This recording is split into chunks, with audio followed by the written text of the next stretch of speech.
नमस्कार, कृषि जागरण के न्यूज बुलेटिन में आपका स्वागत है। मैं हूं मनीषा। चलिए जानते हैं अभी तक की कुछ खास मुख्य खबरों के बारे में। अब मनरेगा स्कीम के जरिए सरकार किसानों की आय दुगने करने जा रही है। इस नई योजना के अंतर्गत भूमि सुधार, खेत, तालाब, चारागाह विकास और नर्सरी जैसे काम होंगे।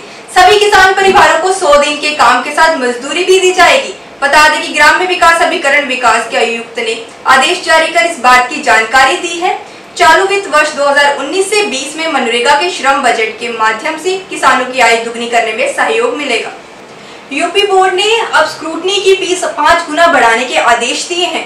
पिछले वर्ष तक हाई स्कूल और इंटरमीडिएट के प्रत्येक विषय के स्क्रूटनी के छात्रों को 100 रुपए फीस देनी पड़ती थी, लेकिन इस वर्ष 2019 की परीक्षा में सम्मिलित सभी छात्र छात्राओं को अब प्रति विषय पर 500 रुपए फीस का भुगतान करना पड़ेगा। दोस्तों, गर्मियां आ गई हैं और गर्मियों की चिलचिलाती धूप से कई तरह की समस्याएं पैदा हो जाती हैं। इसलिए ठंडे तरल पदार्थों का सेवन करना बहुत फायदेमंद है। इन्हीं में से एक है छाछ। छाछ के अनगिनत फायदे होते हैं। छाछ आपको ठंडा रखने के साथ कई तरह की बीमारियों से भी बचाती है, जैसे कब्ज, अपच, आंख संबंधी समस्या, लू से होने वाली परेशानियां और हड्डियों की कमजोरी। इसके अलावा छाछ से शरीर पूरी तरह चुस्त और तंदुरुस्त रहता है, जिससे गर्मियों में आपको ऊर्जा प्रदान होती है। फल व्यापारियों की माने तो लोकल बाड़ियों से केले की सबसे ज्यादा आवक है। इस समय केले की कीमत 50 से 60 रुपए दर्जन है।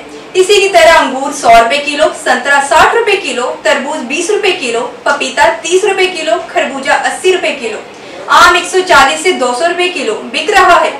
वहीं विदेशी सेब की कीमत 200 रुपए किलो है। केले की आवक लोकल बाड़ियों से हो रही है, तो वहीं पर अंगूर और अनार नासिक से, संतरा और मौसमी नागपुर से, तरबूज, खरबूजा और उत्तर प्रदेश के मलियाबाद और नागपुर से लगातार आवक हो रही है।